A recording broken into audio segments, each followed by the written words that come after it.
চারটা আমরা জানি। ইউনিট টেস্টিং, একটা ইউনিটকে টেস্ট করা, এটা হলো unit testing, testing of one unit only. আর যখন দুই বা ততোধিক ইউনিটকে আমরা কম্বাইন করে টেস্ট করি, এটা হলো কি integration testing. So we continue until all the units are integrated. I for integration testing, U for unit testing. Then we go for system level testing. যখন সবগুলো ইউনিট কম্বাইন্ড হয়ে যায়, then we go for system level testing. System level testing is a formal testing which is connected on the whole integrated system against the requirements. S for system testing. So আজকে আমরা এটা পড়বো। আর এরপরে ইনশাআল্লাহ আমরা acceptance testing, formal testing for preferable done by the end users and customer, সেটা আমরা পরে দেখব। তো চারটা লেভেল আছে। সো আজকে আমরা পড়বো এই system testing. So system testing basic concept হলো এই, it's a formal testing which is connected on the whole integrated completed system against the requirements. So who gonna do it? Dedicated professional test engineers should do it. But technique we use here at system level, black box testing technique আমরা use করি। BBT লিখলাম, সংক্ষেপে লিখলাম। এই BBT, WBT এগুলো কিন্তু standard abbreviation না, just আমরা বোর্ড ওয়ার্ক আমরা জানি কি এই জিনিসটা সংক্ষেপে লিখি। ব্ল্যাক বক্স টেস্টিং যেহেতু ইন্টারনাল কোনো কিছু টেস্ট করা না, এক্সটার্নাল ফাংশনালিটিস বিহেভিয়ার এগুলো টেস্ট করি, সো এটা পিওরলি ব্ল্যাক বক্স। এখান থেকে আসলে পরে সব পর্যন্তই বিবিটি, সিস্টেম টেস্টিং এবং হাই অর্ডার টেস্টিং বাকি সব যা আছে, পারফরমেন্স টেস্টিং, অ্যাকসেপ্টেন্স টেস্টিং সব তোমার ব্ল্যাক বক্স টেস্টিং আমরা করি। ঠিক আছে, এই আচ্ছা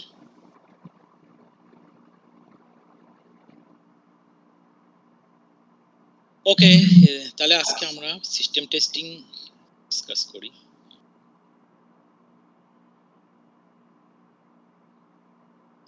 Okay, system testing. So we're gonna discuss those things in the first lecture. The red card will be the next lecture. The beta testing, test report, এগুলো measuring test effectiveness. Red colour যেগুলো এগুলো পরের লেকচারে, সেটাও আমরা cover করব। আজকে দুইটা লেকচারে ভাগ করা হয়েছে system টেস্টিংটা। System testing is the testing of a complete and fully integrated software product. System testing is done after integration testing is completed. Its main focus is to verify that the customer requirements are fulfilled. System testing tests the overall system operations as a whole, typically from a customer's perspective. The primary concern is how the software system works as a whole under the operational environment of actual customers. System testing presumes that all the components have been previously successfully integrated. So in the last class also I told that. So integration testing is a prerequisite for system testing. We can't go system level testing until we finish integration testing. System testing should test functional and non-functional requirements of the software. So we know that what are functional and non-functional requirements. Functional requirements describe what the system is to do. Non-functional requirements explains or describes how well the system does. Functional requirements describe what the system does. এগুলো জানো তোমরা। In system testing, the whole system is treated as a black box where external functions are tested. System level testing includes a wide range of tests, so it's not a single test. So there is a broad classification test that will be covered in the next class. The test types followed in system testing differ from organization to organization and from project to project also. তো system লেভেলে অনেক রকম test আছে, একবার basic test, বুট test থেকে শুরু করে load test, test test, volume test, documentation test, regulatory test, robustness test and security tests. So there is a broad classification test. So which one to conduct? So it varies from firm to firm, varies from project to project. এরকম হতে পারে, it's possible that in an IT firm just once, ঠিক আছে ছবি আছে। So একটা ফার্মে এই যে সিস্টেম লেভেল টেস্টগুলো অনেক রকম টেস্ট আছে। এখন কোনগুলি করা হবে কোনগুলি করা হবে না এগুলো ডিপেন্ড করে, ভেরি করে, ফার্ম টু ফার্ম ভেরি করে। মনে করো তোমার একটা আইটি ফার্ম আছে, হয়তো এই ফার্মে তোমার পারফরমেন্স টেস্টিং করা হয় না, করাই হয় না, কোনো প্রজেক্টই করা হয় না, পরে আরেক ফার্মে করা হয়, এরকম এরকম হয়। আবার হতে পারে এরকম যে তোমার ফার্মে একটা প্রজেক্টে একটা সার্টেন টেস্ট করা হবে, কিন্তু আরেকটা প্রজেক্টে করা হবে না, না? যেমন আছে একটা রেগুলেটরি টেস্ট বলে একটা টেস্ট আছে। If you develop a system for Bangladesh or India, so you will not require that test. তুমি বাংলাদেশের জন্য ইন্ডিয়ার জন্য করলা, হ্যাঁ, এটা টেস্ট, ওই টেস্টটা করতে হয় না। কিন্তু তুমি যদি একটা if you develop a software that will be deployed in USA or Canada, then the system will need to go through regulatory test. ওই দেশে রেগুলেটরি এজেন্সি আছে, ইউএসএ যেরকম আছে এফসিসি, ফেডারেল কমিউনিকেশনস কমিশন আছে, কানাডাতে আছে CSA, Canadian standard association. So they gonna test it before the system is deployed over there. ওখানে deploy করার আগে সিস্টেম ওরা চেক করে দেখবে কোনো গভর্নমেন্ট রুলস রেগুলেশন ভায়োলেট করে কিনা সিস্টেম। যদি করে তাহলে ডিপ্লয় করতে দিবে না তোমাকে। System testing is black box testing and often done by independent professional testers. তো এটা আমরা আগেই জানি, আজকেও বলা হয়েছে ক্লাসের শুরুতে, না, should be done by the professional test engineer. Preparing for and executing system level tests are a critical phase in a software development process because there is a pressure to meet a tight schedule close to delivery date. There is a need to discover most of the defects before delivering the product. It is essential to verify that defect fixes are working and have not resulted in new defects. That means we conduct integration testing and then system testing, and also regression testing is conducted.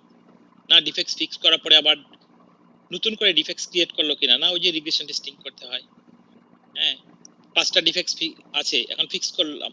এই 5টা defects fix করাই যথেষ্ট না, এই 5টা fix করার ফলে আবার নতুন করে বাগ ইন্ট্রোডিউস হলো কিনা সেটাও টেস্ট করে দেখতে হয়, ওই যে রিগ্রেশন টেস্টিং। হ্যাঁ, it is important to monitor the processes of test execution and defect fixing. To be able to monitor those test processes, we define 2 key categories of metrics: system test execution status and defect status. So execution related এবং defect related কিছু metrics আমরা collect করি। Modeling defects. A defect life cycle model in the form of a state transition diagram is shown in the figure 13.1. এই স্লাইডগুলো তোমার নাইক ত্রিপাঠীর বই থেকে তোমাদেরকে ওই যে কপি, সফট কপি দেওয়া হয়েছে, পিডিএফ, না, দেখবা এই ছবি সেখান থেকে। The defined states are briefly explained in the table 13.1. আসলে ব্রিফলি না, ব্রিফ না, যথেষ্ট ডিটেইলসই। দেখো ছবিটা, এটাকে ব্রিফ বলা যায় না যদিও, হ্যাঁ, আমি মনে করি না ব্রিফ না, ডিটেইলসই। হ্যাঁ, এক্সপ্লেনেশন গুলি ব্রিফই, বাট অনেক কিছু আমরা ডিসকাস করব। 2 key concepts involved in modeling defects are the levels of priority and severity. Priority and severity assignments are separately done. So, common interview question: what is the difference between priority and severity of a bug? Severity of a bug R priority of bug এর মধ্যে difference কি? Common interview question. আচ্ছা, এই question আগে আমরা অন্য কিছু discuss করি, যে না, এই একটা ডিফেক্ট লাইফ সাইকেল বা বাগ লাইফ সাইকেল কি, এটা let's go to the white board. এটা বুঝতে হলে আমাদেরকে হোয়াইট বোর্ডে বুঝতে হবে, বই পড়ে বোঝা যাবে না। So we are familiar with this figure.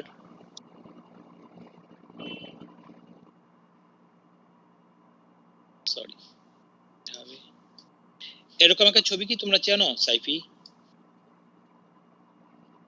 Yes sir. ছবিটা মনে আছে তো? Yes sir. Test, P for programmer, T for tester বা টেস্ট ইঞ্জিনিয়ার। টেস্টার টেস্ট করে,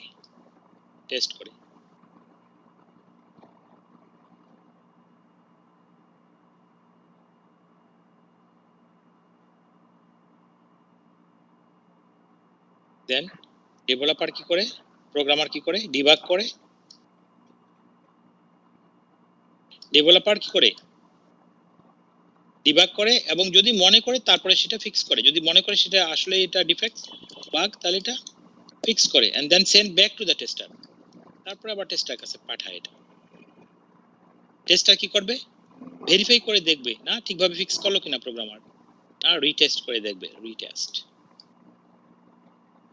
এই রিটেস্ট করাটাও, এটাও তো রিগ্রেশন টেস্টিং, তাই না? রিটেস্ট মানে ভেরিফাই করে দেখবে। তো মনে করো একজন টেস্টার মানে 3টা বাগ পেয়েছে টেস্ট করে, তাহলে কি করবে, সেগুলো লক করবে, সেন্ড করবে। কি ইমেল করে দিবে নাকি? না, ইমেল তো ফর্মাল প্র্যাকটিস না, টুল সাপোর্ট আছে, টুলের মাধ্যমে করা যায়।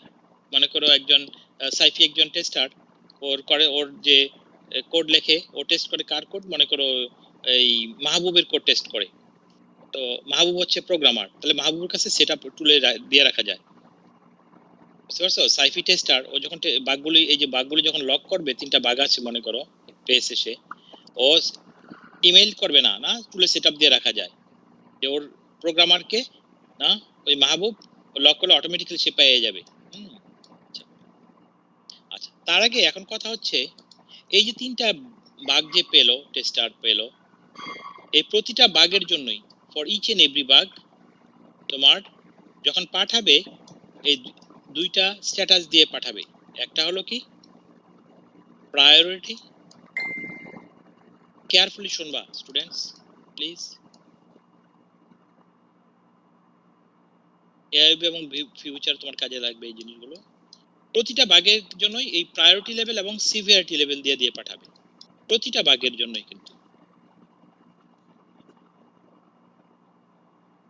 প্রতিটা বাগের জন্যই কিন্তু এই প্রায়োরিটি লেভেল এবং সিভিয়ারিটি লেভেল দিয়ে দিয়ে পাঠাবে টেস্টার প্রোগ্রামারের কাছে, ঠিক আছে? এই তো প্রায়োরিটি এরকম বিভিন্ন ফার্মে বিভিন্ন রকম স্কিম থাকে। প্রায়োরিটি 3টা 4টা 5টা মনে করে এরকম থাকে। মানে হয়তো প্রায়োরিটি মনে করো আর্জেন্ট, না আর্জেন্ট, মিডিয়াম, লো, 3টা 4টা 5টা এরকম স্কিম থাকে। তোমার বইয়ে 4টা করে আছে।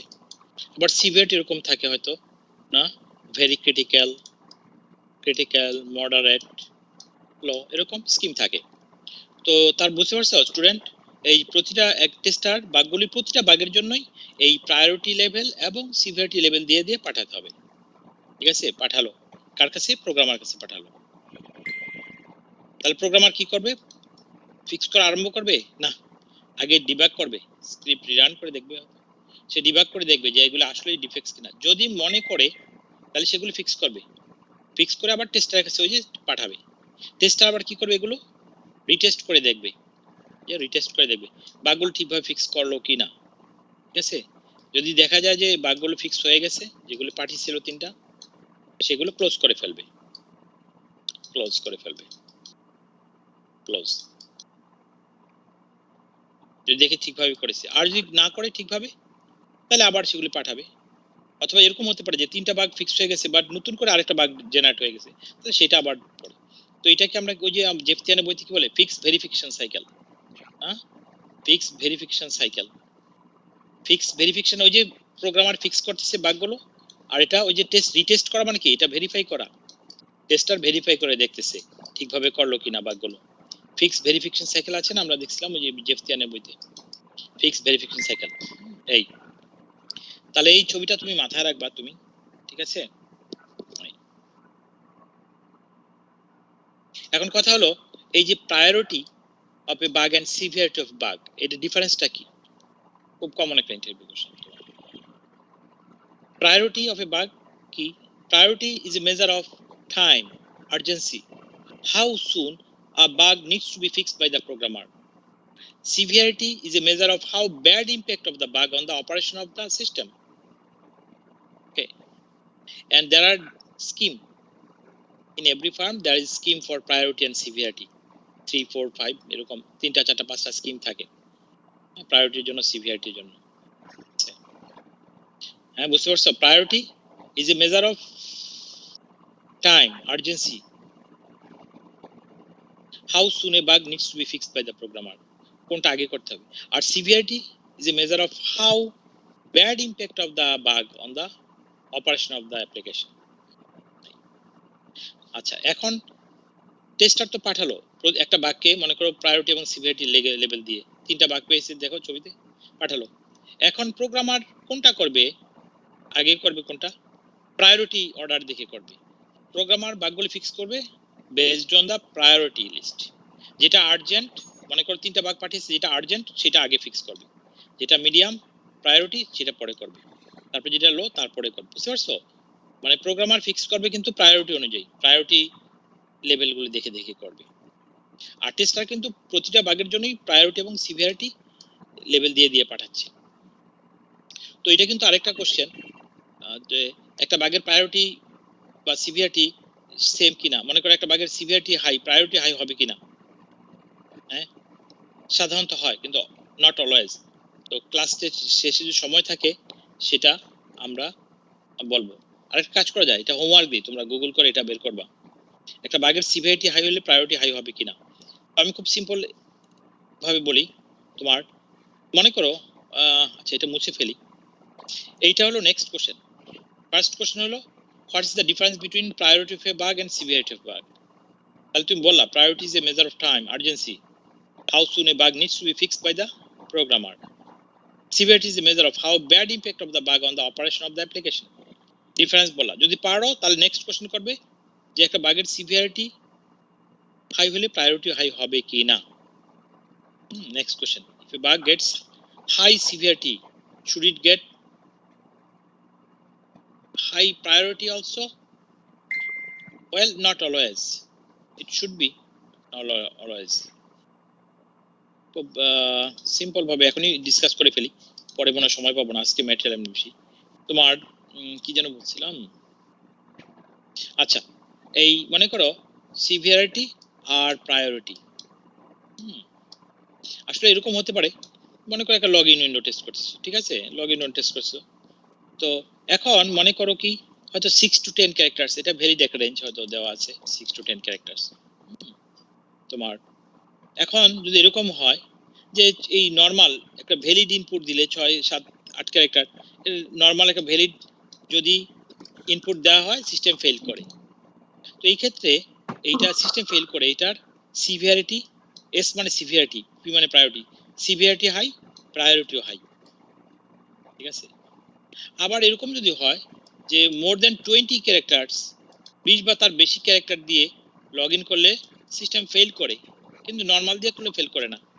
সেই ক্ষেত্রে দেখো সিস্টেম ফেল করে, সিভিয়ারিটি কিন্তু হাই, কিন্তু প্রায়োরিটি কিন্তু ভেরি লো। কেন? কারণ এই 20 বা তার বেশি ক্যারেক্টার দিয়ে লগ ইন করতে যাবে এরকম সম্ভাবনা কত পার্সেন্ট? হ্যাঁ, তোমরা করো কখনো এত ক্যারেক্টার দিয়ে লগ ইন করো না? এটার সম্ভাবনা খুবই কম, প্রবাবিলিটি খুবই কম। যেটা প্রবাবিলিটি কম সেটা প্রায়োরিটিও কম, মনে রাখবা। প্রবাবিলিটি কম হলে প্রায়োরিটিও কম, এরকম। তো এইটা তোমাদের হোমওয়ার্ক, এই সিভিয়ারিটি এবং প্রায়োরিটি, হ্যাঁ এটা হাই হইলে সাধারণত হাই হয়, বাট নট অলওয়েজ, সাধারণত, কিন্তু সব সময় হয় না। আবার লো লো হতে পারে, লো হাই হতে পারে, এরকম সিস্টেম ফেল করে না, বা লো লো হতে পারে। তো এটা হচ্ছে তোমাদের হোমওয়ার্ক, এইটা তোমরা গুগল করবা, বাট এই হোমওয়ার্ক আমাকে সাবমিট করতে হবে না, ঠিক আছে। এই হোমওয়ার্ক আমাকে সাবমিট করতে হবে না। হ্যাঁ, if a bug gets high severity, should it get high priority? Explain. না, তুমি গুগল করে দেখবা, ঠিক আছে, অনেক অ্যানসার পাবা তুমি, ঠিক আছে। এইটাও একটা ওই কোশ্চেনটা পারলে তারপর নেক্সট কোশ্চেন হয় এইটা। যদি পারো তুমি যে ডিফারেন্স বলতে পারো severity of a bug and priority of a bug, difference বললা তারপরে এই কোশ্চেন করবে তোমাকে, দেখো এটা সিকোয়েন্স, লজিক্যাল সিকোয়েন্স। তো এই যে বললাম কিছুক্ষণ আগে, এখানে তোমার কিন্তু সুন্দর করে লেখা আছে, এই সুন্দর করে আমি ডেফিনিশন দিয়েছি যে priority, priority of a bug is how important or soon it is for a bug to be fixed by the programmer. A priority level is a measure of how soon the defect needs to be fixed, that is urgency. Priority is the order in which the developer has to fix the bug. কিছুক্ষণ আগে বলা হয়ে গেছে এগুলো, priority order দেখে কিন্তু programmer fix করবে বাগগুলো। আর defect priority level এখানে 4টা আছে তোমার বইতে, ক্রিটিক্যাল, হাই, মিডিয়াম, লো। তো এটা নট অলওয়েজ, তুমি এক ফার্মে জয়েন করবা সেখানে 3টা 4টা 5টা এরকম থাকে। আচ্ছা, severity of bug is a measure of how bad impact of the bug on the operation of the application. So a severity level is a measure of the extent of the detrimental effect of the defect on the operation of the product. Severity is how severely the bug is impacting the application. Defect severity levels may be critical, high, medium, low. এই দেখো এই scheme গুলো দেখো, priority এবং severity level, এই তোমার বইতে 4টা করে আছে, এই নামগুলো কিন্তু এক, কিন্তু এগুলি নাম সেম হতে পারে, সেম নাও হতে পারে, কিন্তু রিলেশন নাই কিন্তু একটা সাথে। তুমি এক ফার্মে গিয়ে দেখলা কি সেখানে হয়তো প্রায়োরিটি লেভেল আছে হয়তো তোমার এরকম হতে পারে যে তুমি প্রায়োরিটি, আমি সংক্ষেপে লিখলাম পি, পি মানে প্রায়োরিটি লেভেল, হয়তো এরকম হতে পারে যে আছে তোমার ভেরি আর্জেন্ট, ভেরি আর্জেন্ট, তারপরে আর্জেন্ট, মিডিয়াম, লো, এরকম হতে পারে, অথবা তিনটা আছে, আর্জেন্ট, মিডিয়াম, বুঝছো না, তিনটা চারটা পাঁচটা। আবার সিভিয়ারিটি এরকম লেভেল থাকতে তিনটা চারটা পাঁচটা থাকে তোমার। তো ভেরি ক্রিটিক্যাল, ভেরি ক্রিটিক্যাল, হয়তো মডারেট,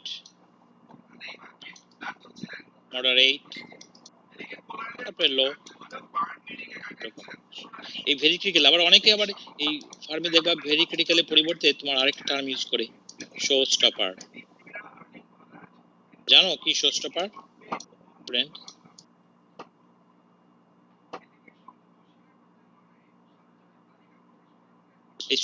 শো স্টপার মানে কি জানো?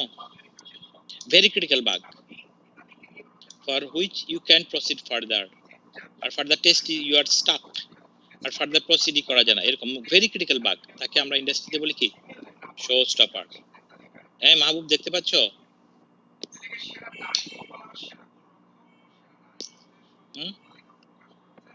সাইফি, হোয়াইট বোর্ড দেখা যায়? জি স্যার, দেখা যাচ্ছে। হ্যাঁ, শো স্টপার না, very critical bug, very critical bug. আমি লিখলাম না, লেকচার সবকিছু লিখতে গেলে সময় লাগবে বেশি, সো শুনতে হবে লেকচার, হোয়াইট বোর্ডের কাজ দেখতে হবে, লেকচার শুনতে হবে।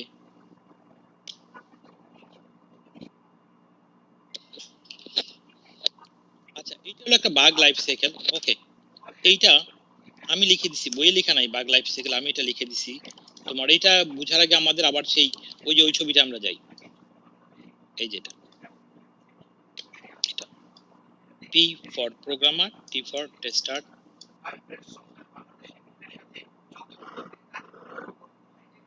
সংক্ষেপে করতে হবে না। তো টেস্টার কি করে? টেস্ট করে, সে করে ডিবাগ করে, হ্যাঁ, ডেভেলপার ডিবাগ করে প্লাস ফিক্স করে, and then send back to the tester gonna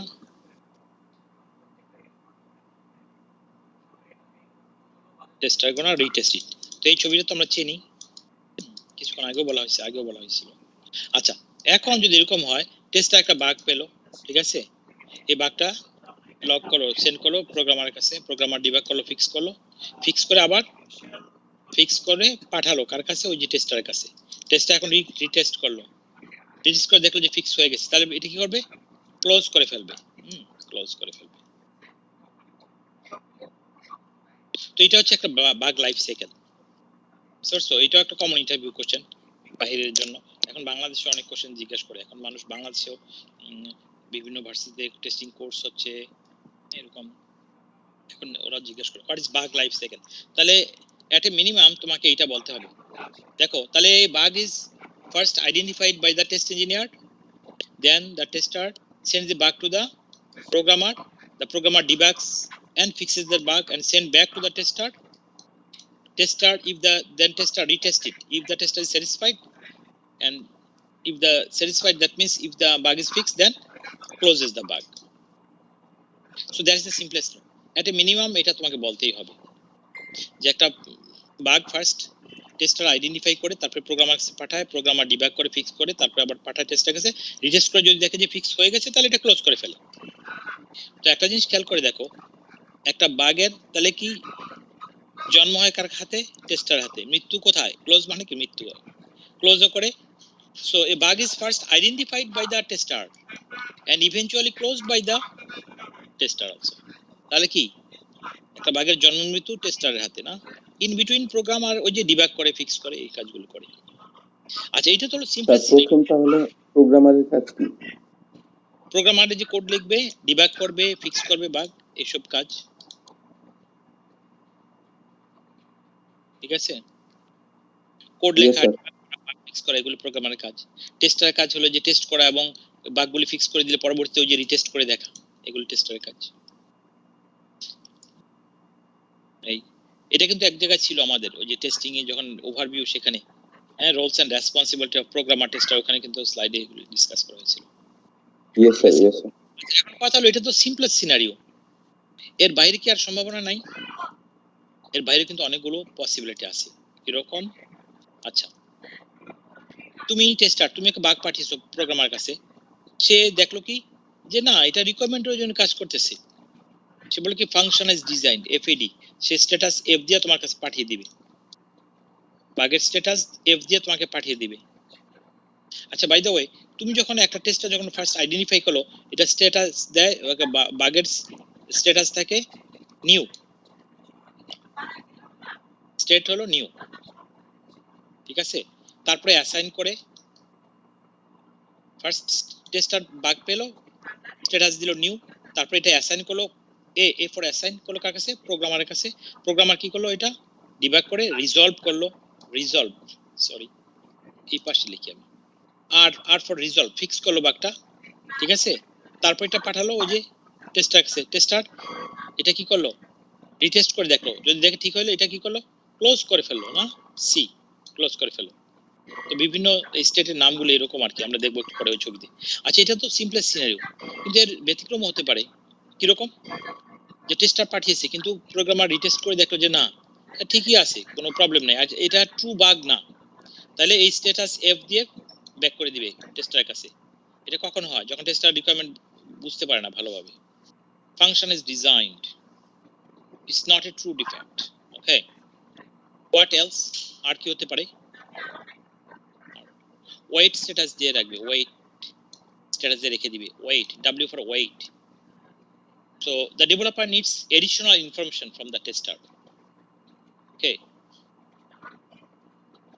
additional information জন্য ওয়েট করবে, বলবে কি তুমি একটা স্ক্রিনশট পাঠাও, হ্যাঁ ফার্দার হয়তো ফর এক্সাম্পল ওয়েট স্ট্যাটাস দিয়ে রাখবে, ঠিক আছে। এরকম হতে পারে, অথবা এরকম হতে পারে, স্ট্যাটাস হতে পারে আই ইরিপ্রোডিউসিবল, এই বাগটা রিক্রিয়েট হয় না, সে পেয়েছিল কিন্তু ডেভেলপার এরকম কিছু আছে, ক্রিটিক্যাল বাগ কিছু আছে, কমপ্লেক্স, কখনো কখনো জেনারেট হয় কখনো হয় না, আই ইরিপ্রোডিউসিবল এরকম হতে পারে। আর কি হতে পারে, ডুপ্লিকেট, যে অলরেডি মাল্টিপল টাইমস হয়ে গেছে, একই বাগ মাল্টিপল টাইমস তো আর ফিক্স করবে না, ডেভেলপার একবারই ফিক্স করবে, ডুপ্লিকেট, ডি ফর ডুপ্লিকেট। আর কি হতে পারে, আরো স্ট্যাটাস সেলফ ডেভেলপমেন্ট টিম এটা কখনোই করবে না, নিয়ার ফিউচার ফিক্স করবে না, সেলফ স্ট্যাটাস দিয়ে রেখে দিবে, নিয়ার ফিউচারে করবে না।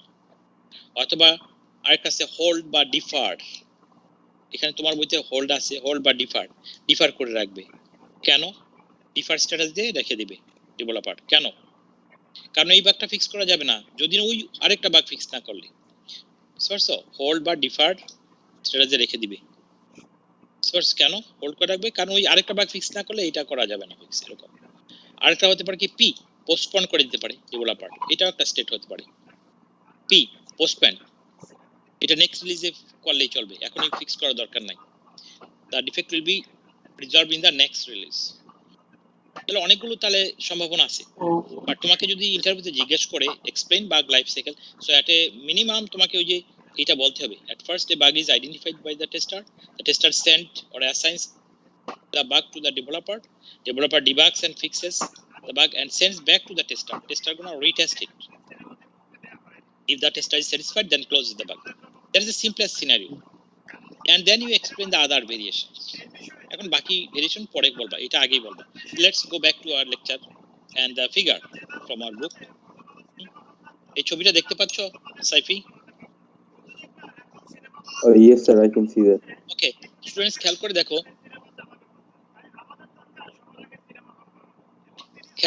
স্টুডেন্টস, এই যে উপরে এন লেখা আছে, উপরে এন থেকে যে স্ট্রেট লাইন নিচের দিকে চলে গেছে, ভার্টিক্যালি নিচের দিকে খেয়াল করো, এন, এন মানে কি, যখন একটা টেস্টার আইডেন্টিফাই করলো এটা স্ট্যাটাস দিল কি এন, ঠিক আছে। তারপরে নিচে আসো এ, এন এর নিচে কি আছে এ, এ মানে কি অ্যাসাইনড, তাহলে টেস্টার অ্যাসাইন করলো কার কাছে, ওই সেন্ড করলো প্রোগ্রামারের কাছে। তারপরে এর নিচে কি আছে O, O for open, developer programmer open করলো বাগটা। তারপরে ওই নিচে কি আছে আর, আর ফর রিজলভ, সে কি করলো ওই যে ডিবাগ করে ফিক্স করলো, রিজলভ করলো, আর ফর রিজলভ ফিক্স করলো। আচ্ছা তারপরে আছে কি সি, সি মানে হলো কি ক্লোজ, ওই যে রিজলভ করে পাঠালো টেস্টারের কাছে, টেস্টার কি করলো রিটেস্ট করে যদি দেখে ঠিক হয়ে গেছে তাহলে ক্লোজ করে ফেলো, সি ফর ক্লোজ। তো এটা হলো সিম্পলেস্ট সিনারিওটা। আর বাকি ডানে বামে যেগুলো দেখতে পাচ্ছ সেগুলো কি ভেরিয়েশন। এফ আছে, এফ মানে কি ফাংশন ইজ ডিজাইন, মানে এটা ট্রু ডিফেক্ট না আসলে। এস হলো self W wait, I irreplaceable না, H hold and so on, এরকম আর কি। P postpone, যে নেক্সট রিলিজে করলে চলবে, এখন করার দরকার নেই। তো এগুলো একটা টেবিলে লেখা আছে স্টুডেন্টস, এগুলো পরে দেখবা। এই যে n হলো কি, স্টেট n মানে হলো কি new. A problem report with a severity level and priority level is filed. একটা টেস্টার পাওয়ার পরেই প্রায়োরিটি এবং সিভিয়ারিটি লেভেল দেয়, এটা নিউ, স্টেট হল নিউ। তারপর কি এ পরে অ্যাসাইন করে কার কাছে, একজন ডেভেলপার। এখানে লেখা আছে অ্যাপ্রোপ্রিয়েট পারসন, অ্যাপ্রোপ্রিয়েট পারসন হলো কি একজন programmer. O for open, the assigned person is actively working on the problem to resolve it. তো প্রোগ্রাম ওপেন করে ডেভেলপার, প্রোগ্রামার। আর মানে রিজলভ করে। তারপরে কি করে, টেস্টারের কাছে পাঠায়। টেস্টার কি করে সেটা, ওই যে রিটেস্ট করে দেখে। যদি দেখে যে এই সাবমিটার মানে কি, বাগ সাবমিট করে কে, টেস্টার। এখানে সাবমিটার মানে টেস্টার, আর অ্যাসাইন পারসন যেটা দিছো প্রথমে, এটা হলো প্রোগ্রামার। সি মানে ক্লোজ, যদি দেখে যে ঠিক করে ফেলছে তাহলে এটা ক্লোজ করে ফেলে। আর বাকি আর যে সম্ভাবনাগুলো আছে দেখো, এই যে ওয়েট আছে, এফএডি ফাংশন ইজ ডিজাইন্ড, এটা ট্রু ডিফেক্ট না, হোল্ড করে রাখতে পারে, সেলফ করতে পারে, ডুপ্লিকেট, ইররিপ্লেসেবল, পোস্টপোন, এই কিছুক্ষণ আগে বলে ফেলছি এগুলো। তো এটা টেবিলটা পড়ে দেখবা স্টুডেন্টস, তোকে বলে ফেলছি এগুলো সবগুলি বলে ফেলছি। Preparedness to start system testing. The test execution working document should be in place and complete before the start of the system test.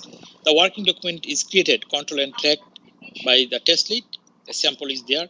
Don't memorize it. Just have a look. একবার দেখবা, মুখস্থ করবার দরকার নাই তোমার, মুখস্থ করবা না এটা। Metrics for tracking system test. The system test execution brings forth different facets of software development. Developers would like to know the degree to which the system meets explicit as well as implicit requirements. So we test a software with functional requirement as well as with non-functional requirements. Delivery date cannot be precisely predicted. Due to the uncertainty in fixing the problems, customer is excited to take the delivery of the product. It's highly visible and exciting activity. At this stage, it is desirable to monitor certain metrics which truly represent the progress of system testing and reveal the quality level of the system. Based on these metrics, management can trigger actions for corrective and preventive measures. Management decide করতে পারে যে product এখন release দেওয়া যাবে কি না, নাকি আরো ডিলে করতে হবে। Categorize execution metrics into broad classes: metrics for monitoring test execution and metrics for monitoring defects. তো এই এক্সিকিউশন রিলেটেড কতগুলো মেট্রিক্স আছে, আবার এই মনিটরিং ডিফেক্টস মনিটর করার জন্য কতগুলো আছে। Metrics for monitoring test execution. A test cap escapes. Test cap escapes মানে কি, তুমি বাদ পড়ে গেছে, এসকেপ করাকে বাদ পড়ে গেছে, তার মানেটা কি, তুমি সব রিকোয়ারমেন্ট এগেইনস্ট টেস্ট কেস লিখো নাই। তো এটা কি রিপ্রেজেন্ট করে, তুমি টেস্ট কেস ডিজাইনে তোমার ডেফিসিয়েন্সি আছে, ঘাটতি রয়ে গেছে, তুমি সব রিকোয়ারমেন্ট এগেইনস্টে করো নাই, তুমি টেস্ট কেস লিখো নাই। A significant increase in the number of test case escapes implies that deficiency in the test design. So, এই টেস্ট কেস এসকেপ পড়ে গেছে, বাদ পড়ে গেছে, কেন বাদ পড়ে গেল, ওই সব রিকোয়ারমেন্ট এগেইনস্ট টেস্ট কেস লিখো নাই তুমি। তারপরে B planned versus actual execution date. তুমি একটা একদিনে বা প্রতি এই সপ্তাহে 5 দিনের জন্য প্ল্যান করলা যে এতগুলো টেস্ট কেস এক্সিকিউট করব, তারপরে এই সপ্তাহের শেষে তুমি দেখবা যে অতগুলি তোমার হলো কিনা, এক্সিকিউশন হলো কিনা। এটা কিন্তু একটা টেস্টিং এর বা একটা ইন্ডিভিজুয়াল টেস্টার প্রোডাক্টিভিটি ইন্ডিকেট করে। যদি করা হয়, তুমি যদি প্ল্যান করা হয় যে এই উইকে মনে করো 400 টেস্ট কেস এক্সিকিউট করা হবে, যদি দেখা যায় 400 করা হয়েছে তাহলে বুঝে যায় না ঠিক আছে, বা আগেই করে গেলে আরো গুড। আর যদি দেখে যে না 400 প্ল্যান করেছিল কিন্তু আসলে ওরা এক্সিকিউট করতে পারছে 300 টেস্ট কেস, তাহলে বুঝতে হবে কি এটা এফিশিয়েন্ট না টেস্টিং টিমটা। Execution status of test cases. Periodically monitor the number of test case lying in different states. যে কতগুলি টেস্ট কি অবস্থায় আছে, কতগুলি ফেল করলো, কতগুলি পাস করলো, কতগুলি ইনভ্যালিড, কতগুলো এখনো টেস্ট করা হয় নাই, এরকম। Metrics for monitoring defect reports. এই ডিফেক্ট রিপোর্ট মনিটর করার জন্য কতগুলো মেট্রিক্স আছে, যেমন ফাংশন ইজ ডিজাইন, কিছুক্ষণ আগে বলেছিলাম FAD, function is design. Function is design মানে কি, it's not a true defect. এই যে কিছুক্ষণ আগে তোমাদেরকে দেখিয়েছিলাম আমি না, ওই যে এফ একটা স্ট্যাটাস কোথায় ছিল যেন, এই যে এফ না, একটা টেস্টার একটা ডিফেক্টস পাঠালো, কিন্তু প্রোগ্রামার যদি দেখে যে না এটা আসলে রিকোয়ারমেন্ট অনুযায়ী কাজ করতেছে, এটা আসলে বাগ না আসলে, তাহলে কি করবে, সে এফ স্ট্যাটাসে ব্যাক করে দিবে টেস্টার কাছে। এফ মানে কি, function is designed.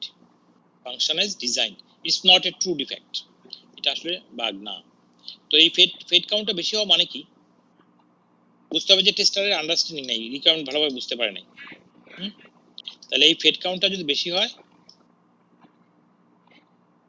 the higher the fed count কি মিন করে, the lower the understanding of the, আমি লিখলাম না, lower the understanding of the test engineers। ঠিক আছে, তুমি টেস্টার, তুমি পাঠাচ্ছ ডিফেক্ট লক করছো ডেভেলপারের কাছে, সে না এফ স্ট্যাটাস দিয়ে তোমাকে ব্যাক করে দিচ্ছে, তাহলে কি মানেটা কি, তুমি রিকমেন্ড বুঝতে পারো নাই, ঠিকভাবে কাজ করতেছে ফাংশন ইজ ডিজাইন। ইরিপ্লেসেবল ডিফেক্টস আছে না, রিপ্রোডিউস হয় না সব সময়, টেস্টার পেয়েছে কিন্তু ডেভেলপার পায় নাই, রিক্রিয়েট হয় না। Defects arrival rate, defects rejected rate, defect reject করে কে, ডিফেক্টস অ্যারাইভ করে ডেভেলপারের কাছে, রিজেক্ট কে করে, ডেভেলপারই করে না, রিজেক্ট করে। তুমি টেস্টার, তুমি পাঠালা, সে রিজেক্ট করে দিতে পারে আর এটা আসলে কোনো ট্রু ডিফেক্ট না, বা এখনই করার দরকার নেই। ডিফেক্ট ক্লোজ রেট, এইটা কারা, এটা কিন্তু টেস্টার ক্লোজ করে, কে, টেস্টার ক্লোজ করে defect. Outstanding defect count, outstanding defect মানে কি, ইয়েট টু ফিক্স, এখনো করার বাকি আছে যেগুলি, তো এগুলি যদি অনেক জমে যায়, আউটস্ট্যান্ডিং ডিফেক্ট এটা কি ইন্ডিকেট করে, প্রোগ্রামারদের এফিসিয়েন্সি ইন্ডিকেটর। এটা যদি জমে যায় বেশি, বুঝতে হবে কি ওরা এফিশিয়েন্ট না বেশিটা। ক্র্যাশ ডিফেক্ট, এটা ডেঞ্জারাস, সিস্টেম ক্র্যাশ করে এই ডিফেক্টের জন্য। এরকম ক্র্যাশ ডিফেক্ট থাকলে প্রোডাক্ট রিলিজ করা যায় না, তোমার ডিলে করতে হয় ডেলিভারিটা। হ্যাঁ, তো এরকম arrival and resolution of defect, তো এরকম অনেক রকম ম্যাট্রিক্স কালেক্ট করা হয়।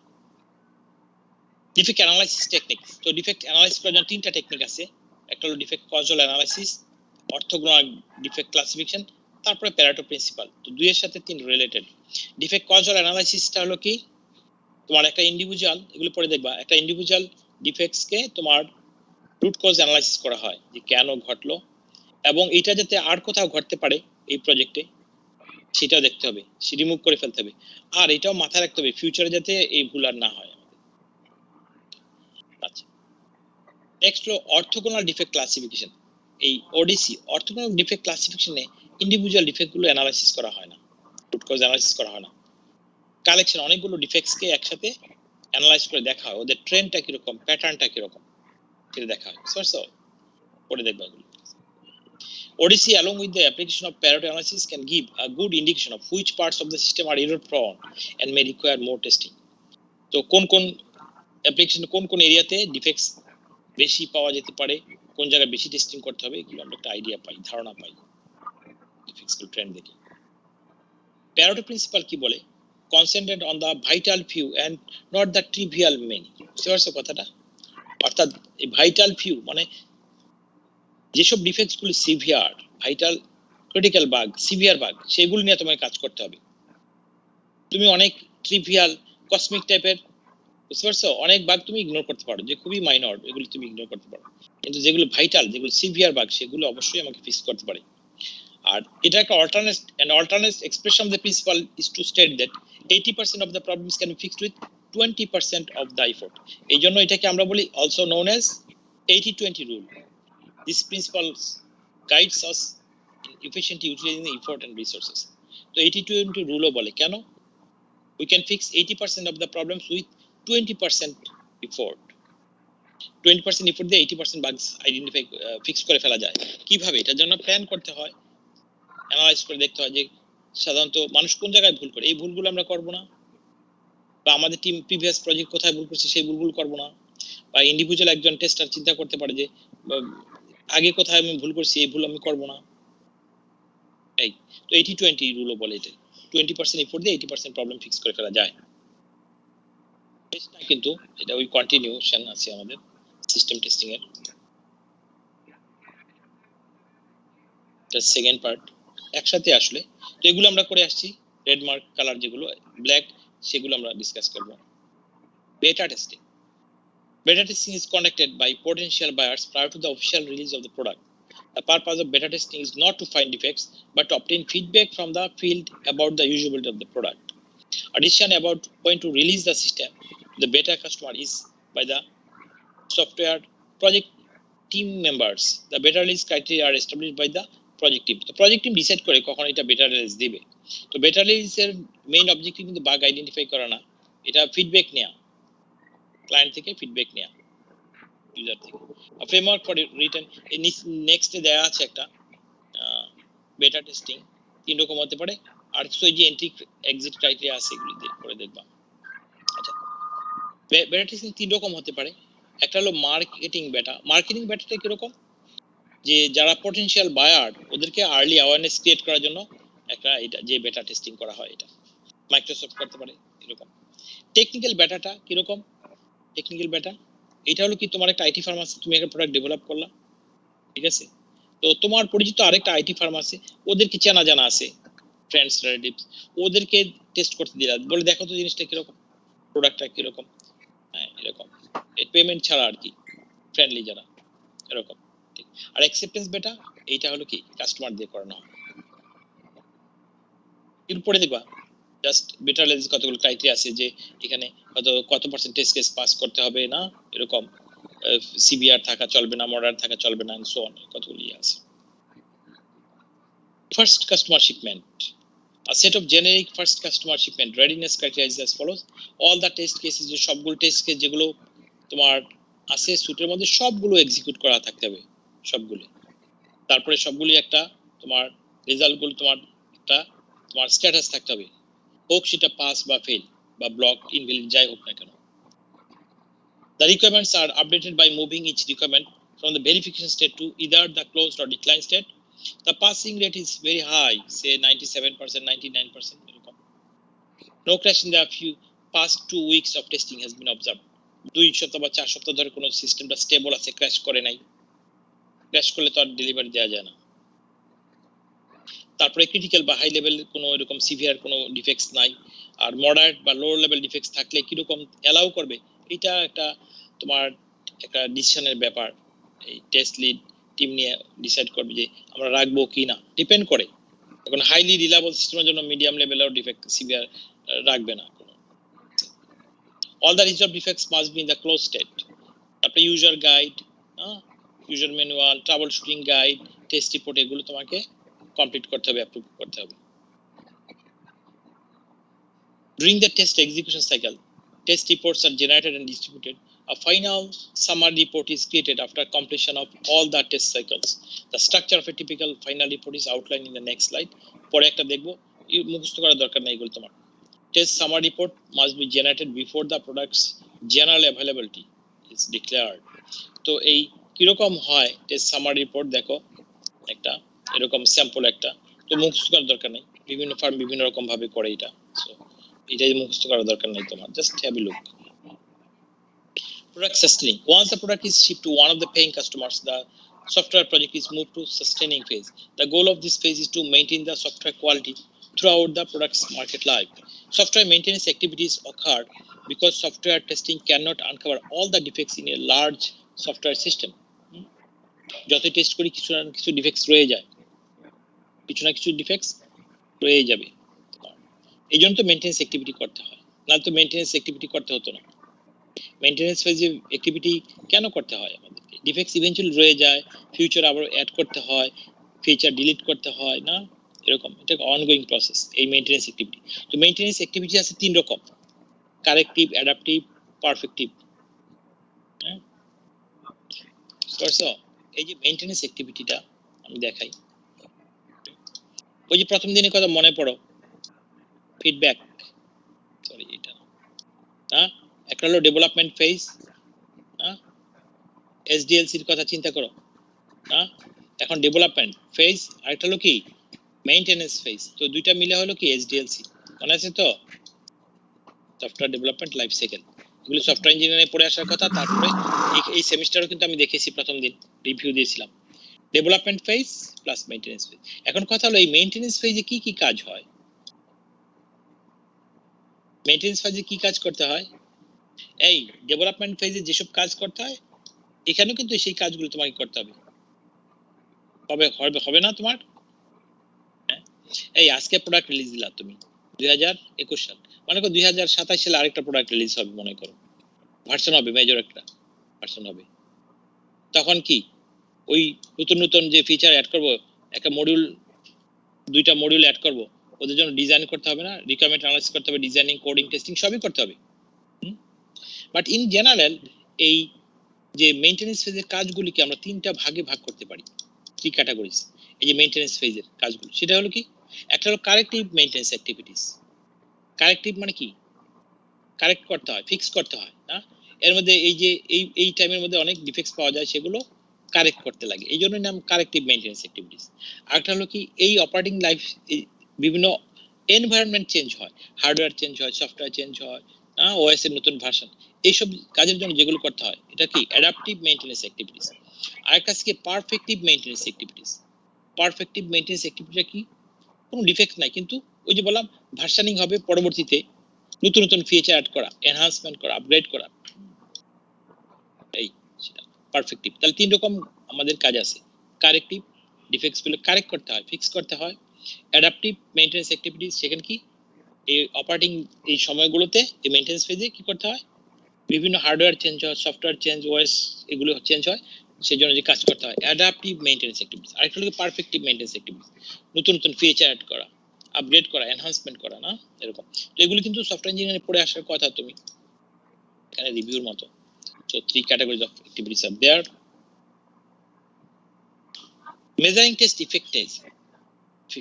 এখন একটা প্রজেক্টে যে টেস্টাররা টেস্ট করলো, টেস্টিং টিমটা কতটা ভালো বা খারাপ, এটা কিভাবে আমরা মেজার করতে পারি, কতটা ইফেক্টিভলি টেস্ট করেছে।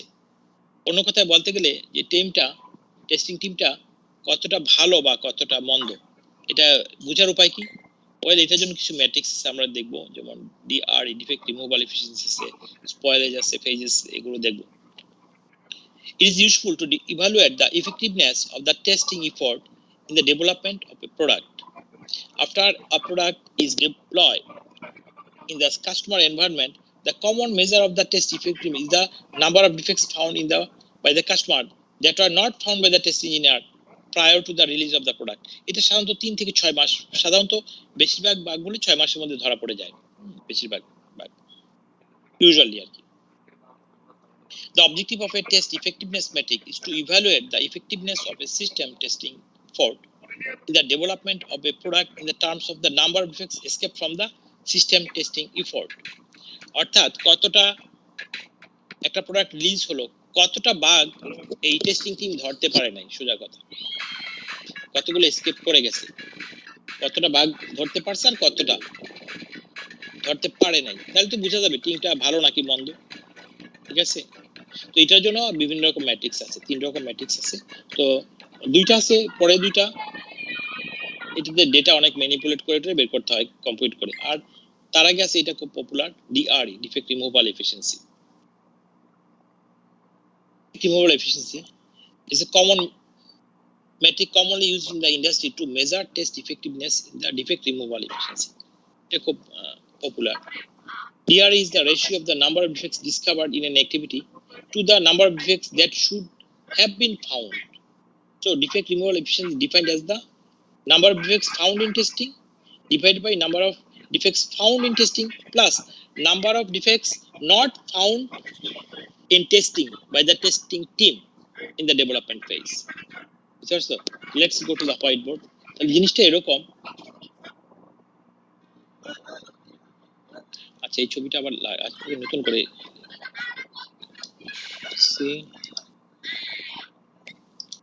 জিনিসটা এরকম, ওকে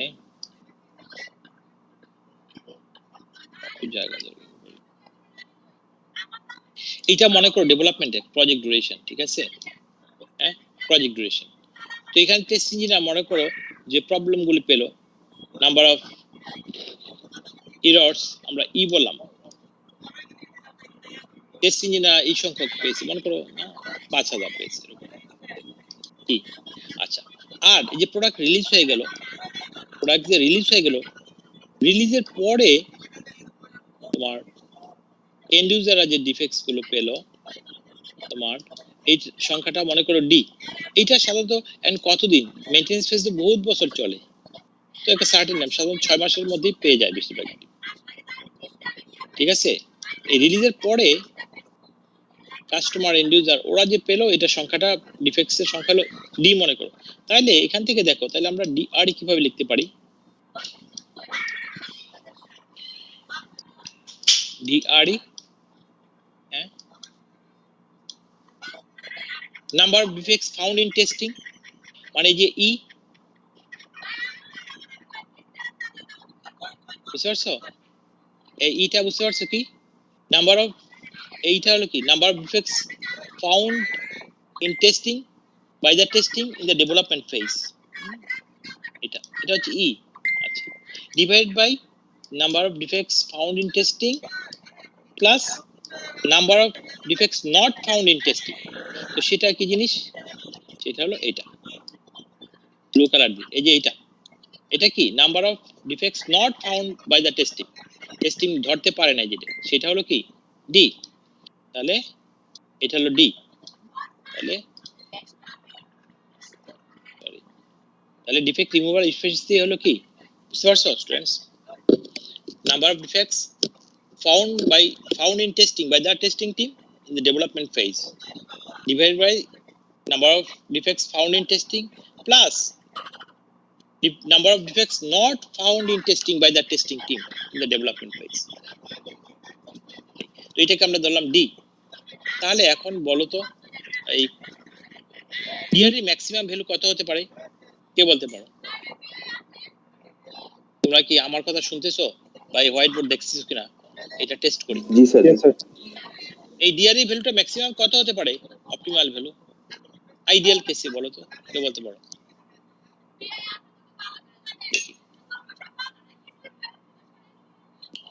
सर 6। হ্যাঁ কত হতে পারে सर DRE 6। 6 হতে পারে, 6 কিভাবে जी 6 सर। কিভাবে, হাউ, যুক্তিটা কি তোমার 6 হবে কিভাবে বললা তুমি, আন্দাজ করে নাকি?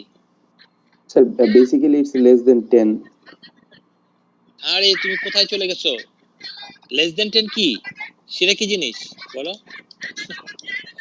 হ্যাঁ লেস দেন 10 কি এটা, সেটা আবার কি জিনিস?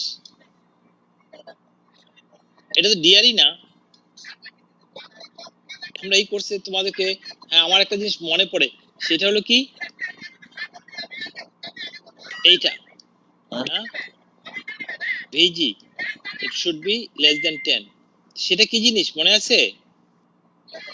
হ্যাঁ Yes, এটা কি, sir. এটা কি এই ভিজিটা কি, এটা স্যার তো এটা হচ্ছে স্যার বাগ। হ্যাঁ বাগ, এই নামটা, এই ভি মানে হলো ভার্টেক্স, জি মানে গ্রাফ, তোমার এইটা আসলে এটা হলো কি জিনিস, তোমরা এই সাইক্লোমেটিক, এই ভদ্রলোককে চেনো তোমরা? এই যে লিখতেছি আমি সাইক্লোমেটিক কমপ্লেক্সিটি নাম্বার বা সাইক্লোমেটিক ইয়েস নাম্বার, স্যার। তোমরা এই লোককে চেনো শিওর?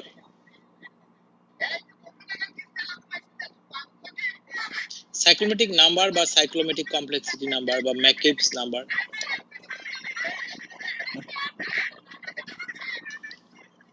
এইটার ব্যাপারে একটা আমরা জানি ইট শুড বি লেস দেন 10, এই সাইক্লোমেটিক কমপ্লেক্সিটি নাম্বার কি চেনা মনে হয়? এই ভদ্রলোককে চেনো তোমরা? হ্যাঁ এই ভিজি, ইয়েস স্যার। হ্যাঁ V for vertex, G for graph, তো সাইক্লোমেটিক কমপ্লেক্সিটি নাম্বার ওই একটা গ্রাফের থেকে বের করা যায়, এটা দেখানো হয়েছিল না তোমাদেরকে, মনে আছে? হ্যাঁ ক্লাসে করে দেখেছিলাম তো, আই ট্রাস্ট মেমোরি, হ্যাঁ আমার তো মনে আছে আমি তোমাদের করে দেখাইছিলাম, তোমার মনে নাই কিন্তু আমার মনে আছে আমি তোমাকে দেখাইছি, কি দেখাই নাই? হ্যাঁ জি স্যার দেখানো হয়েছিল। তাহলে এরকম একটা एग्जांपल করে দেখাইছিলাম তো তোমাদের। তো এই গ্রাফের নাম মনে করো জি, আর ভি হলো ভার্টেক্সের সেট। তো এনিওয়ে এই সাইক্লোমেটিক কমপ্লেক্সিটি নাম্বার বেশি বইয়ে তোমার এই ভি এই প্যারেন্থেসিসের ভিতরে জি দিয়ে লেখা হয়, এটা ভি হলো আসলে ভার্টেক্স সেট, জি হলো গ্রাফের নাম, গ্রাফের নাম হয় ক্যাপিটাল লেটারে GH এসব সেইটা তো, কিন্তু এটাও তো বলা হয়েছিল নাকি সাইক্লোমেট্রিক কমপ্লেক্সিটি নাম্বার কি বলা হয় নাই তোমাদেরকে, পড়ানো হয় নাই? আমি পড়েছি হ্যাঁ ক্লাসে জি শুধু স্যার লগইন পড়ানো হয়েছে। হ্যাঁ কি আছে হ্যাঁ এই সাব্বির সাব্বির পড়ানো হয়েছিল সাইক্লোমেট্রিক কমপ্লেক্সিটি নাম্বার? সিফাতুল্লাহ সিফাত এই যে লিখলাম বোর্ডে এই যে সাইক্লোমেট্রিক কমপ্লেক্সিটি নাম্বার কি পড়ানো হয়েছে তোমাদেরকে? হ্যাঁ ইয়েস স্যার। কি এটা কি জিনিস বলতে পারো কি এই সাইক্লোমেট্রিক নাম্বারটা কি? সাইক্লোমেট্রিক নাম্বারটা কি এটা? হ্যাঁ সাব্বির সাব্বির এমডি সাব্বির সাব্বির বলতে পারো? সাব্বির হোসাইন না স্যার বলতে এই পারছি সাইক্লোমেট্রিক নাম্বারটা এটা কি তোমার এই যে স্যার বাইক যে না স্যার। বাইসাইকেল তোমার বাইসাইকেল সাইকেলের কোনো নাম্বার নাকি কিছু?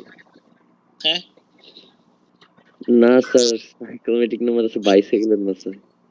এটা সাইকেলের কোনো রিলেশন আছে নাকি এই সাইক্লোমেট্রিক নাম্বারের সাথে? হ্যাঁ স্যার এটা কি এমন কোন যে স্যার প্রোগ্রামটা কতটা কমপ্লেক্স এটা ইন্ডিকেট করবে?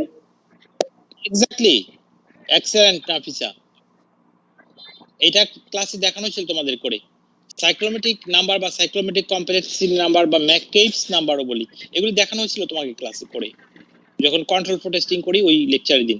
বলেছিলাম যে এটা আলাদা লেকচার হবে না, কিন্তু আমি তোমাকে এক্সপ্লেইন করেছিলাম একটা প্রোগ্রাম কতটা কমপ্লেক্স এটার একটা ইন্ডিকেটর হচ্ছে এই সাইক্লোমেট্রিক নাম্বারটা।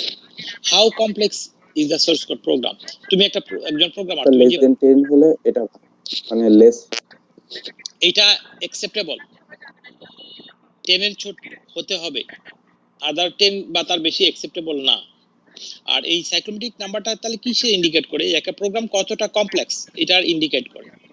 the higher the number of this number the more complex is the source code program।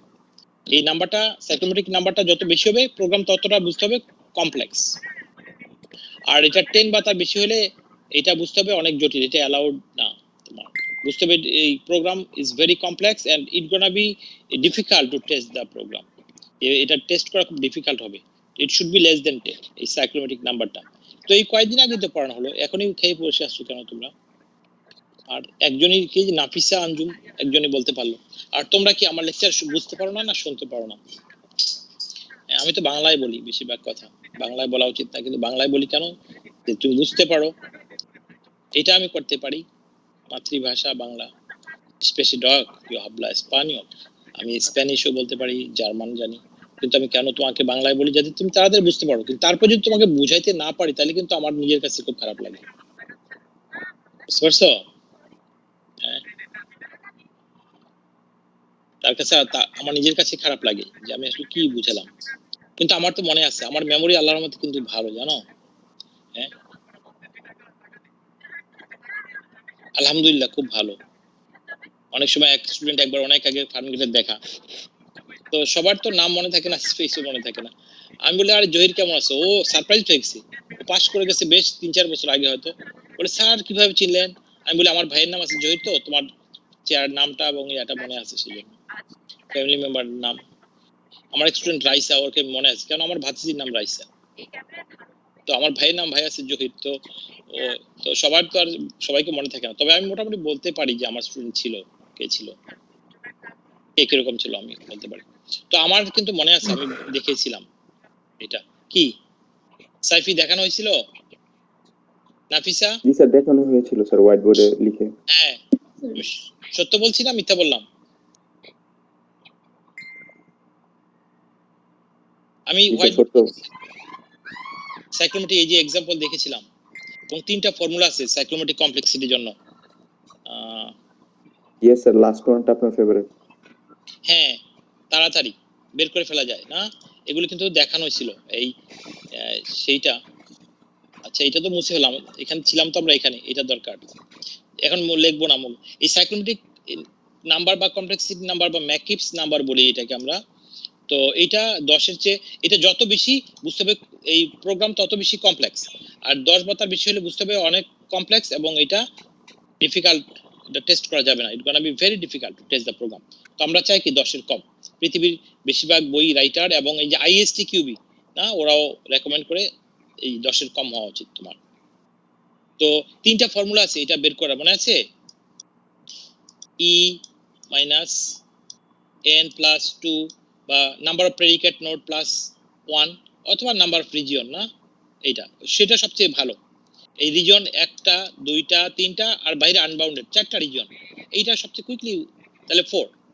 হ্যাঁ, তো এই গ্রাফটা কোথা থেকে ড্র করি আমরা? একটা সোর্স কোড প্রোগ্রাম থেকে ড্র করি। তাহলে যেহেতু 4, তার মানে কি এটা অ্যালাউয়েবল, 10 এর কম। এই নাম্বারটা সাইক্লোমেট্রিক কমপ্লেক্সিটি নাম্বারটা যত কম প্রোগ্রাম তত সিম্পল বুঝতে হবে, আর যত বেশি বুঝতে হবে তত বেশি কমপ্লেক্স, এবং 10 বার তার বেশি অ্যালাউড না। তো আমার কিন্তু মনে আছে আমি পড়িয়েছি এটা, তোমরা এখন না শুনলে আমার কিছু করার নেই, যার ইচ্ছা শুনবে, মনে রাখবে। ওকে, তো আমরা ছিলাম এখানে ডিআরই, না? তাহলে ডিআরই হলো কি? Ratio of the number of errors found by the testing team in development phase. এই যে এই পর্যন্ত, এই পর্যন্ত। আর ডিটা হলো কি? Number of defects found by the, মনে করে, end users after certain time, রিলিজের পরে হয়তো ধরো 6 মাস এভারেজে ধরা হয় এইটা। তাহলে আমার কোশ্চেন ছিল যেটা, যে ডিআরই ম্যাক্সিমাম ভ্যালু কত হতে পারে? আর তোমরা কি বললা যে 6, 10 কি সব এগুলো, ওইটা তো সাইক্লোমেট্রিক নাম্বার 10 এর চেয়ে কম হওয়া উচিত। এখন এই ডিআরই ভ্যালুটা কত? এই ছবি দেখে বলো, ছবি দেখে বলো। Sir 1/10 or 1/7, 8। কেন হবে 1/10? ওকে, 1/10 কেন হবে? তোমার যুক্তি কি? যুক্তি থাকতে হবে, কেন তুমি বলা যে 1/10? কিভাবে করলা? স্যার এর মানটা অলওয়েজ ই প্লাস ডি থেকে কম হবে, তো উপরে একটা ভ্যালু থাকবে এবং নিচে একটা বড় ভ্যালু থাকবে, এজন্য। না, এমন কথা কি আমি বলেছি ই এর ভ্যালু ডি এর চেয়ে কম হবে বা ডি এর ভ্যালু ই এর চেয়ে কম বেশি হবে এরকম? নো স্যার, আমি বলছিলাম যে ই এর উপরে তো ই এর ভ্যালু শুধু, তো ই এর ভ্যালু তুলনামূলক কম হবে এবং ই প্লাস ডি এর ভ্যালু বেশি হবে, অথবা বেশি হবে? ইকুয়ালি হতে বেশি পারে। হবে না, বেশি নাও তো হতে পারে, বেশি নাও তো হতে পারে। এই প্রোডাক্ট রিলিজের পরে এই যদি একটাও ডিফেক্টস না পাওয়া যায়, অর্থাৎ সরি, তাহলে সেই ক্ষেত্রে D D equal to 0, sorry, রিলিজের পরে যদি এই ডি ডি ইকুয়াল টু 0 হয়, তাহলে কি হয়? মনে করো প্রোডাক্ট রিলিজ হলো, আইডিয়াল কেসের কথা বলছি, আইডিয়াল কেসে একটাও ডিফেক্টস পাওয়া গেল না, হ্যাঁ, ই এর ভ্যালু মনে করো 1 হোক বা 100 হোক, 1000 হোক, 50,000 হোক, ডাজ নট ম্যাটার। তাহলে ঘটনা দাঁড়াচ্ছে কি? E divide by E plus 0। মনে করো আর কি, এটা আইডিয়াল কেসের কথা বলছি যে একটাও ডিফেক্টস নাই, তাহলে কি?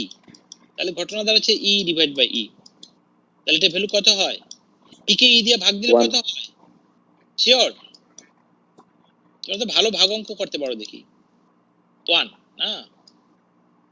আমি তো চিন্তা করলাম অন্য কিছু বলে ফেলো কিনা আবার তোমরা। হ্যাঁ, জাস্ট 1 সেকেন্ড।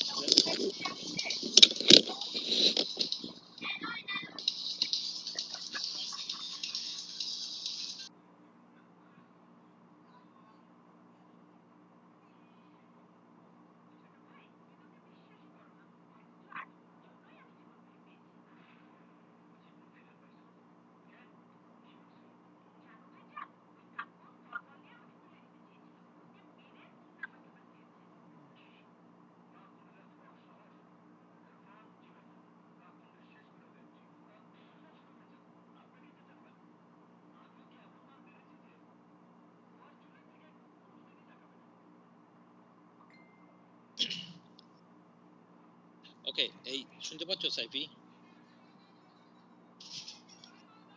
হ্যালো? জি স্যার, শুনতে পাচ্ছি।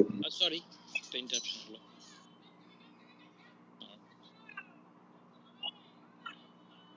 আচ্ছা, কি যেন বলতে চাচ্ছিলাম। তাহলে দেখো ডিআরই, না, ডিআরই ভ্যালু তাহলে কত হতে পারে? ম্যাক্সিমাম তাহলে 1 হতে পারে যদি প্রোডাক্ট রিলিজের পরে একটাও ডিফেক্টস না পাওয়া যায়, অর্থাৎ ডি এর ভ্যালু যদি 0 হয়, না, ডি এর ভ্যালু যদি 0 হয়, সেক্ষেত্রে কত? 1। এটা হলো আইডিয়াল ভ্যালু, ম্যাক্সিমাম 1। কিন্তু বাস্তবে কি হয়? In practice it should be less দেন 1, কারণ ডিফেক্টস কিছু না কিছু অবশ্যই পাওয়া যায়, হ্যাঁ, বাস্তবে একের চেয়ে কম। তো ইন জেনারেল এই ডিআরই ভ্যালুটা যত বেশি হয়, হ্যাঁ, the higher the value of DRE, the better is the test effectiveness. এই ডিআরই ভ্যালু যত বেশি হবে, বুঝতে হবে ওই টেস্টিং টিমটা তত ভালো। এই বুঝতে পারছো ফ্রেন্ডস? হ্যাঁ, তো ডিআরই Yes, ভ্যালুটা কখন কখন বেশি হবে? যখন প্রোগ্রামে স্যার মানে ডিফেক্ট না থাকে, মানে কম থাকে। ডি এর ভ্যালু যত কম হবে, নিচে না, ওই এই যে এইটা দেখো, ইয়েস স্যার। হ্যাঁ, এই DR equal to E divided by E plus D.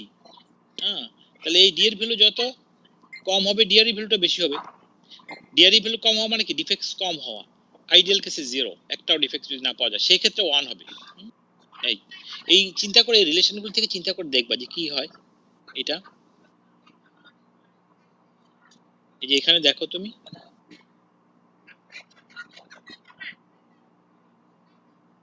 আমরা বলছি কি E divide by D.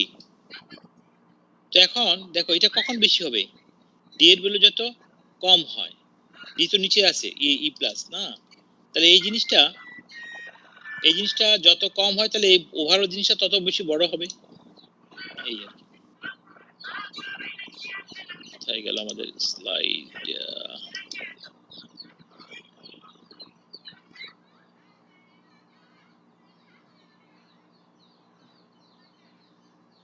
DRE তাহলে বুঝতে পারছো? হ্যাঁ, ডিআরই তাহলে number of defects Yes, sir. Found in testing in the development phase by the testers. এটা তো আমরা ওই যে ই বললাম আর কি, এরর্স। আর number of defects not found, এটা হলো কি, অর্থাৎ এটা টেস্টাররা পায় নাই আর কি, ধরতে পারে নাই, যেগুলো পরবর্তীতে ধরা পড়লো কাদের কাছে? এন্ড ইউজারের কাছে। ওই যে ডি যেটা লিখলাম, ডেলিভার পরে যেগুলো, তো ডেলিভারির পর্যন্ত কি টেস্টাররা ধরতে পারে না, যেটা ডি লিখলাম আমি, সেটা আর কি। তো এই ডিআরই ভ্যালুটা যত বেশি, বুঝতে হবে কি ওই টিমটা, টেস্টিং টিমটা তত বেশি ভালো।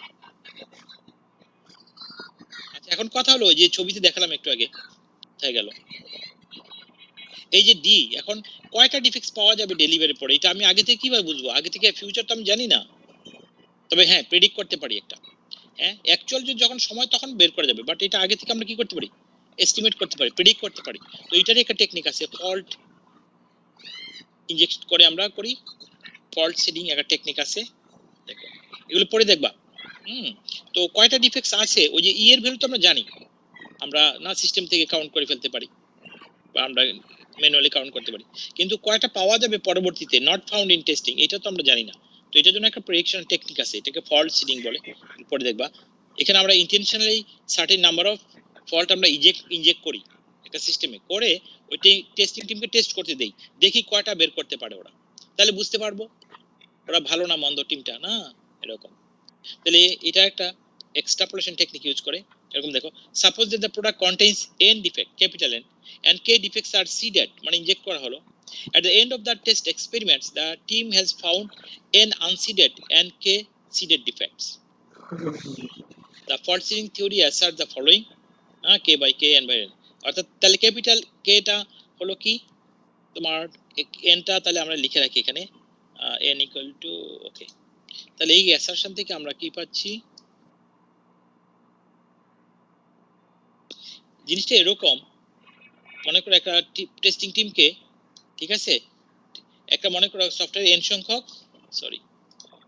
সংখ্যক ডিফেক্টস আছে, ঠিক আছে, আর কে সংখ্যক, ক্যাপিটাল কে সংখ্যক ডিফেক্টস সিডেড করা হলো, অর্থাৎ ইনজেক্ট করা, ইচ্ছা করে ইনজেক্ট করা হলো আর কি।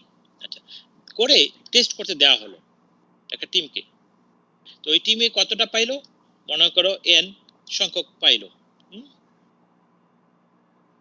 ঠিক আছে। আর যে এই যেগুলো সিড করা হয়েছিল, ইনজেক্ট করা হয়েছিল, সেখান থেকে আবার সবগুলি পারে নাই, কিছু সংখ্যক পেয়েছে। তাহলে এখান থেকে আমরা এই n এর ভ্যালু বের করতে পারি।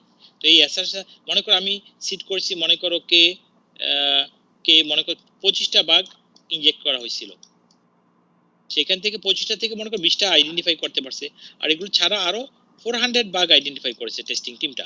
তাহলে আমি দেখো এই n এর ভ্যালু আমরা এইভাবে বের করতে পারি, n এর জন্য n into k by k, তাহলে কত হয়? এখানে মনে করো 400 বাগ আইডেন্টিফাই করতে পারছে টিমটা, আর 25টা বাগ ইনজেক্ট করা হয়েছিল, সিলেক্ট করা হয়েছিল সেখান থেকে 20টা আইডেন্টিফাই করতে পারছে মনে করো কত হয় দেখো 0 0 ক্রস আউট 2 দিয়া দিলে কত 40 কে 20 250 500 তাহলে দেখো n equal to 500 আসলে 500টা ডিফেক্টস আছে যার মধ্যে থেকে টেস্ট ইঞ্জিনিয়াররা কয়টা 400টা আইডেন্টিফাই করতে পারছে আর ওই সিডেড 25টা থেকে 20টা আইডেন্টিফাই করতে পারছে তার মানে খুব একটা ভালো না প্রায় 25% বাগ আইডেন্টিফাই করতে পারে নাই 500 এর মধ্যে 400 ধরতে পারছে না 25 বাগে ওই টিমটা আইডেন্টিফাই করতে পারে নাই তাহলে কি টিমটা বেশি ভালো বলা যায় না ভালো বলা যায় না খুব একটা তাহলে এইভাবে প্রেডিক্ট করা যায় আর এরপর আছে defect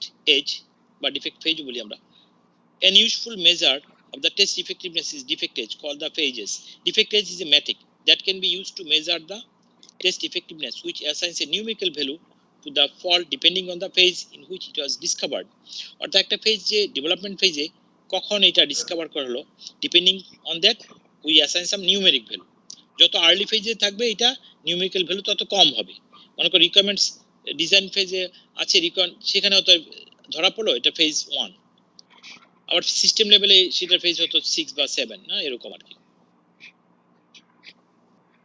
defects are injected and removed at different phases of a software development cycle the cost of each defect injected in phase x and removed in phase y increases with the increase in the distance between x and y ওই যে ছবিটা মনে আছে হ্যাঁ এটা অনেকবার দেখানো ছিল cost versus time relative cost of fixing a defect এরকম সরি আঁকা হয়ে গেছে এরকম ছবি একটা দেখানো ছিল তোমাদেরকে ইয়েস স্যার সাইফি মনে আছে একটা বাগ ফিক্স করতে কত টাকা খরচ actually relative cost of correcting it relative cost কিন্তু এটা আর এটা হলো টাইম সরি এটা টাইম তো শুরুর দিকে কম থাকবে স্যার হ্যাঁ এরকম হয়ে গেছিল ঠিক আছে তাইলে যদি তুমি একটা ফেজ এক্স মনে করো এখানে হলো একটা বাগ পাওয়া গেল এখানে হলো কি পয়েন্ট হলো মনে করো এক্স আবার আরেকটা বাগ এটা আনডিটেক্ট রয়ে গেল এই ওয়াই তাহলে এই যে এক্স এবং ওয়াই এর সময় বেশি লাগবে টাকাও বেশি লাগবে এই যে ডিসটেন্সটা এই ডিসটেন্সটা যত বাড়বে কি খরচ পরবর্তীতে কমবে না বাড়বে বাড়তে থাকবে আস্তে আস্তে বাড়তে থাকবে না যত আনডিটেক্ট থেকে যাবে দেখ কি খরচটা কি বাড়বে না বাড়বে এই কথাটাই লেখা আর কি এখানে ওই ছবিটা মনে রাখলে আর এটা an effective testing method এখন যেটা ভালো টেস্টিং মেথড বেশি বাগ আইডেন্টিফাই করবে effectively an effective testing method would find defects earlier than a less effective testing method would defect spoilage is a metric that uses phases and distribution of defects to measure the effectiveness of the defect removal activities তো এই spoilage matrix এর একটা formula আছে আমরা দেখব spoilage মেট্রিকটা বের করা number of defects into discovered phases divided by the total number of defects এই ফর্মুলা করে তো এটা আমাদের করা দরকার না এটা ডেটা ম্যানিপুলেট করতে হয় কতগুলো এখানে একটা দেয়া আছে টিপিক্যাল এগুলো আমরা করা দরকার নাই যেহেতু পরীক্ষা তো হবেও না আর এগুলি দেওয়া হয় না পরীক্ষা আসলে ডেটা বেশ কিছু ডেটা ম্যানিপুলেট করতে হয় ক্যালকুলেশন করতে হয় হ্যাঁ তো একটা জিনিস হলো কি যতই তোমার আর্লি ফেজে স্কেল এটা কম থাকে নিউমেরিক ভ্যালু যতই শেষ দিকে যাবে ততই তোমার এটা ভ্যালুটা বাড়তে থাকে ডেটা ম্যানিপুলেট করে এটা বের করা যায় এটা অপটিমাল ভ্যালু 1 স্পয়েল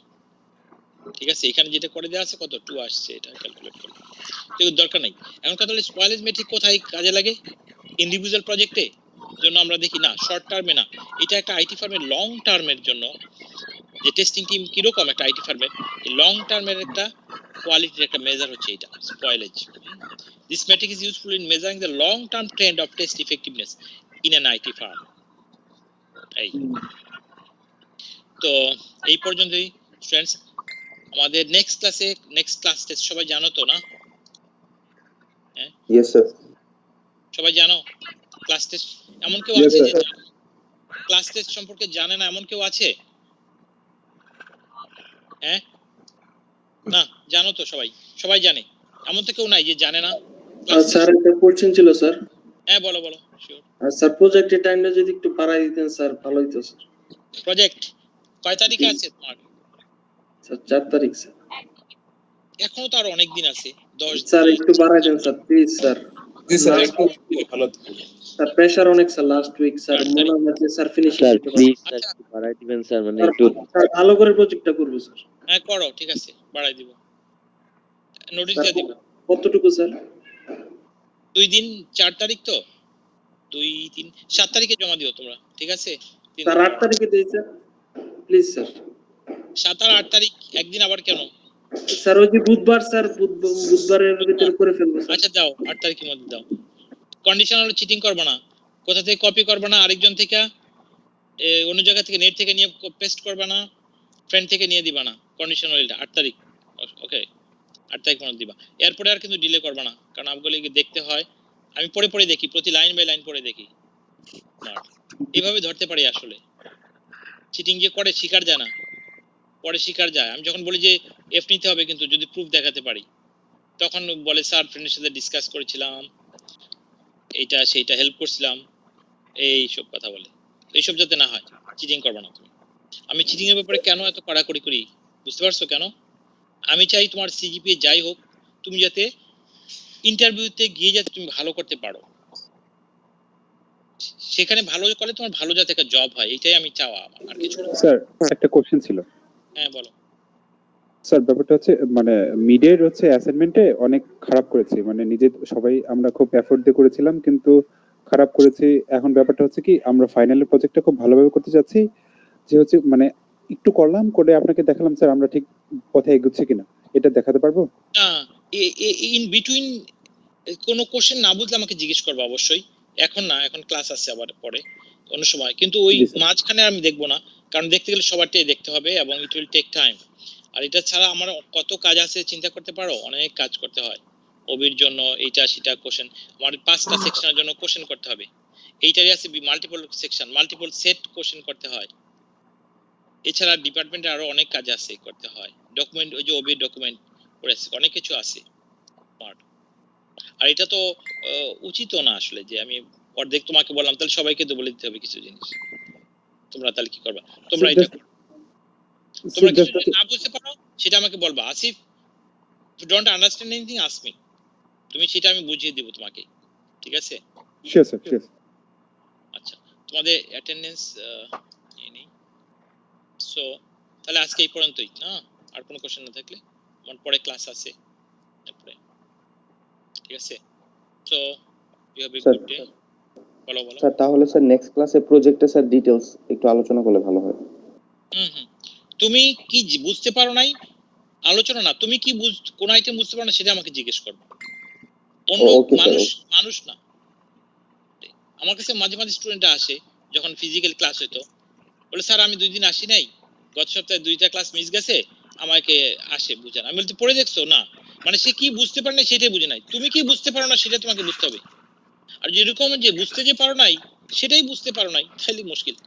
তো বলে এরকম আসে, অর্থাৎ কিছুই পড়ে নাই, বলে পড়ান। আমি বলি না, আগে পড়ে দেখো, তুমি পড়ে দেখো কি জিনিস বুঝো না সেটা আমার কাছে আসো, আমাকে জিজ্ঞেস করো, তাহলে তুমি কি বুঝো না সেটা আমাকে জিজ্ঞেস করবে, ঠিক আছে? এই তো, ভালো থাকো সবাই, ভালো থাকো, গুড ডে। আসসালামু আলাইকুম। আসসালামু আলাইকুম।